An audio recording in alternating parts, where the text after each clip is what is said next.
We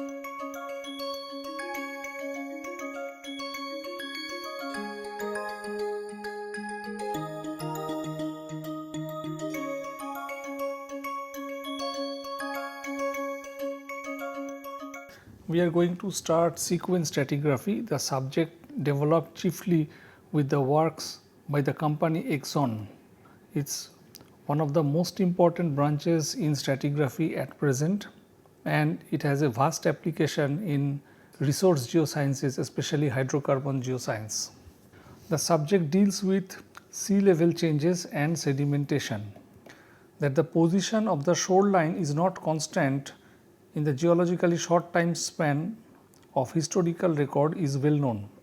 In last several thousands of years from the Indian west coast, there has been evidences of transgression or sea level rise that led to submersion of the city Dwarka. Ebb and tide is also a well understood phenomenon where the sea level changes due to the differential attraction of sun and moon.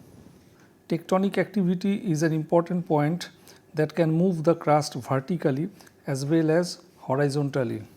Consider conjugate normal fault where a horst can be designated. It leads to vertical movement upward of the lithospheric block or the crustal block. Also, we know that the Earth's plate move due to the asthenospheric convection, and this movement is horizontal. I have drawn a textbook diagram of subduction. Along the mid-oceanic ridges, new batches of magma comes and that pushes the crust horizontally in two directions. There can be change in the volume of water in the world's ocean that can lead to sea level change, and this is known as the eustatic sea level change or eustasy. It is caused mainly by melting and freezing of the continental ice caps. When there is a global cooling, ice develops, and as a result of that, usually the sea level falls.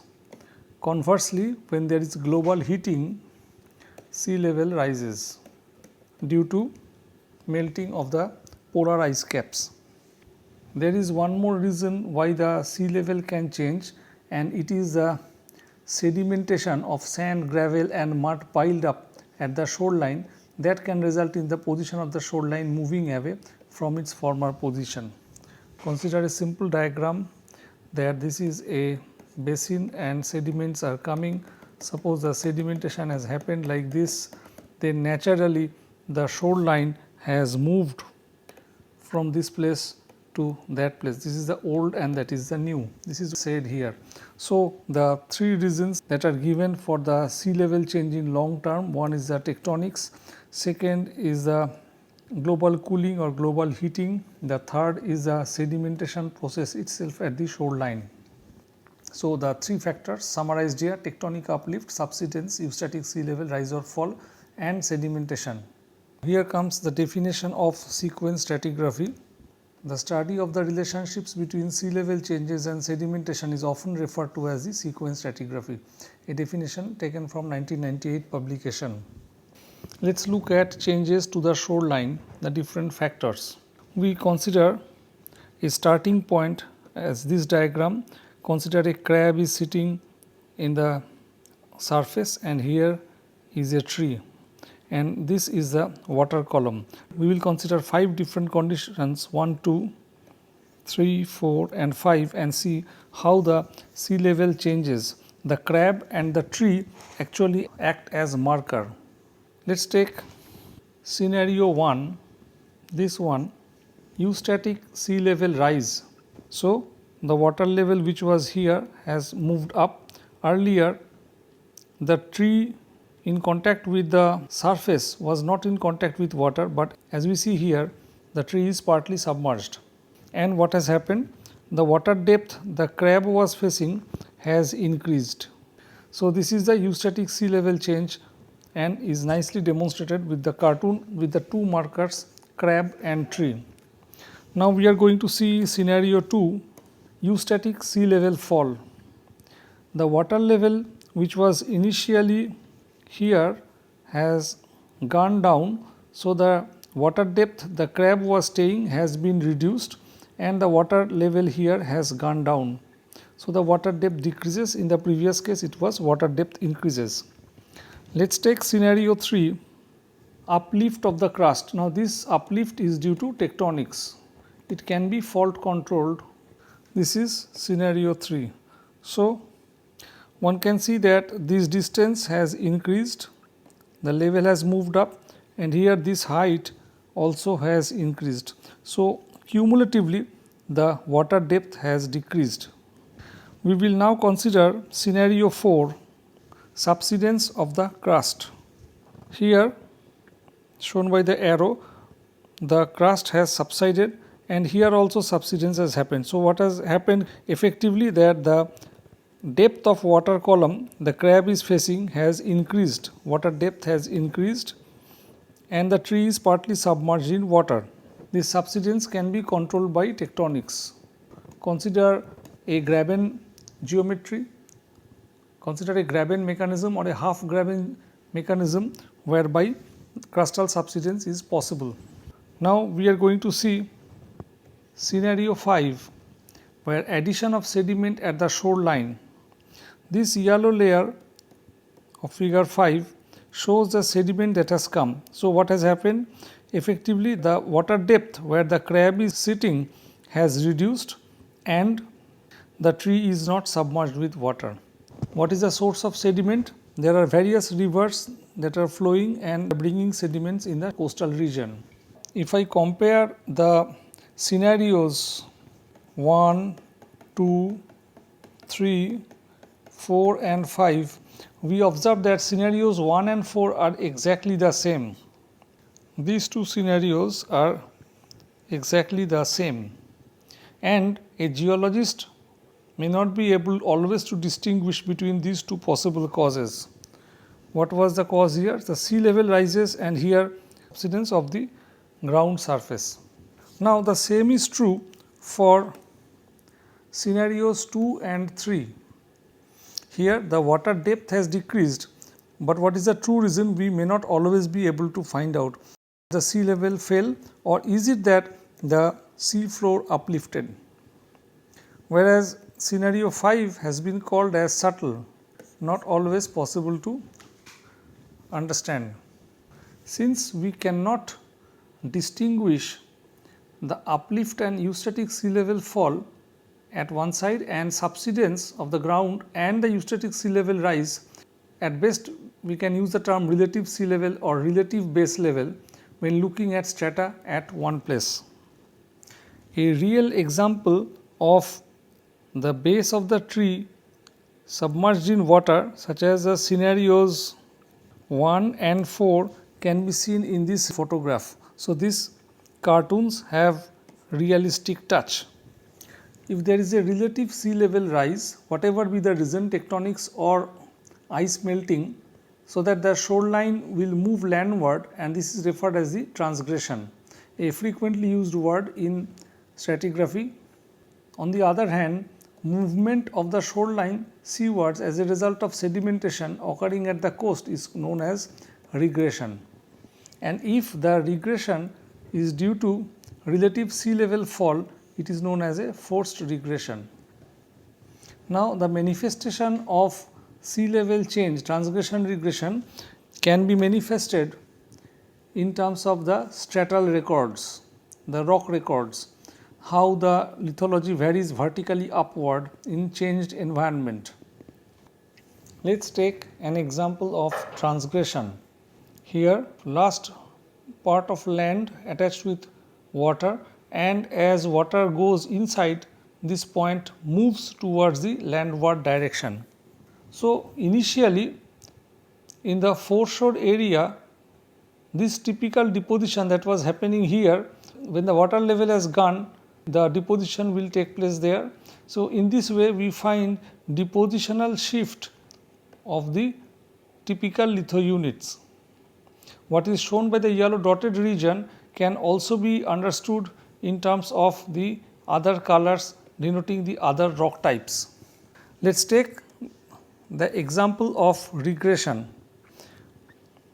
Initially here was the water level, and towards sea direction the shoreline has moved. So, in the foreshore, this yellow dotted region, the deposition, the typical deposition will shift naturally over there and there. So, this kind of typical shift will indicate a regression. What has been talked in terms of yellow dotted typical rock type, simply looking at the yellow color and this shade, we can find the same pattern. And what has been observed in terms of sediment stacking pattern, one can look at the vertical succession and will come across the same story. For example, here if I take a succession, I will first get the offshore materials and then the offshore transition proof will be obtained. First the face material, then the foreshore related material, and then the coastal plain related material will come vertically up. So, if we establish in a rock section, ideally these typical successions A, B and C, this can indicate a regression happened in the past. Similarly, if we find the typical successions A, B and C, it can indicate that in the past there was a transgression. What happens if the shoreline is constant? This is the rare situation. Here stacking happens vertically upward and we do not see drastic change in the lithology. Here the pattern is in terms of two colored, yellow and the brown, and that alteration has been maintained, and here it is all yellow dot, and here we see that the same pattern is maintained. Since the shoreline has not moved with time, it is at the same place, therefore the stacking, the yellow dotted region, you can see up, here it is up for the shore face, and here also the same pattern can be seen. In case of a forced regression, a prominent erosional surface occurs in addition at the top in these two places. Since the relative sea level has fallen, the material was exposed in air for erosion. There is an important concept of accommodation in sequence stratigraphy. Sediments will be deposited in places where there is a space available to accommodate the material, and this concept of accommodation or accommodation space and its availability is determined by the changes in the relative sea level. Consider here is a depression and this is the water level.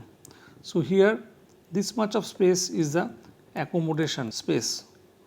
Now, if a subsidence keeps happening, then we can say that the accommodation space has increased. Accommodation in the shallow marine environment is created by any mechanism that results in a relative rise in the sea level. So, one can be the tectonic subsidence, which I have shown just now. The other point can be eustatic sea level rise. If this water level starts rising up to this level, then that also can increase more accommodation. Or another mechanism can be the compaction of the seafloor sediment. Consider sediments are coming here and this is the water level, but these sediments get compacted due to the overburden pressure of the material. So, this level might come over here. So, what has happened? This much of extra space is created, and in this way the accommodation space has increased. So, understand well that there can be three reasons by which the accommodation can be created or increased. Now, for what reason the accommodation can be reduced, you can think about just opposite cases. Here we thought about subsidence. So, in case of uplift of the basement where sedimentation is happening, in case the water level has fallen down, there can be reduction in the accommodation space. We have talked about the process. Now, if we think about the rate of accommodation, rate of change of accommodation, then naturally the rate of sea level rise or fall, the rate of sediment supply, the rate of compaction of the sediments, and the rate of tectonic movement of the basement where sedimentation happens will matter. So, there will be three reasons. Here also we were talking about three reasons. What we were talking about the accommodation in the coastal region, in the fluvial environment also, the concept works. Now let's understand the cycles of sea level change. Strata worldwide of different ages have been studied, and it is clear to the geoscientists that there has been many instances where cycles of sea level change took place. Now this alternating sea level rise and fall can be represented by sinusoidal curve I am going to show you, that shows changes in accommodation through time. This is how it looks like. Along x axis we plot time, and along y axis in this side, if the curve goes, it means it is a rise in the sea level, and if it goes in that side, it means it is the fall in the sea level, and the curve can look like this. What this means, as time is progressing, consider you are moving from left towards right. Here up to this there is sea level rise, then from here to there is a sea level fall, then here to here again there is a sea level rise, and you can see that this rise is more than that one, and then again there is a sea level fall. And as I told earlier, when there is a sea level rise, accommodation increases. That is why it is written here accommodation increase, and in this direction the arrow indicates that there is decrease in accommodation. In this direction is the increase in accommodation, in this direction is the decrease in accommodation. Now several names have been attached with this sinuous curve. We will see them one by one. High stand system tract for this portion, then sequence boundary formation for this portion, low stand system tract for this portion, then transgressive system tract for this portion. Is a transgression, sea level is rising, so this is also transgressive system tract, and then it is a high stand system tract, and then this is a falling stage system tract, because see the curve is falling. Falling stage system tract can be seen here also. In this curve, it is shown that the base of the second cycle is at higher than the base of the first cycle. So overall increase in the amount of accommodation has happened through time. Right from here to there, progressive time, accommodation has increased. So in other words, it is a net accumulation of sediments. To preserve a cycle of sedimentation, this situation is required. That means up, down, and then up and then down, but this point has to be at higher position than that point, then the complete picture is found. Imagine the situation, suppose this has happened, this means the accommodation space is much less than this point. That means basically there has been significant erosion and the rock record is missing. The terms transgression and regression was there for a very long time in geoscience, and these terms actually predates the advent of sequence stratigraphy. In old books of stratigraphy, we can find the words transgression and regression. Let us look at two main types of continental margins. These are the continental margins. They are margins because seawater is in contact, and at one point the oceanic portion starts. Look at the slopes. Here it goes almost smooth, whereas here there is a drop.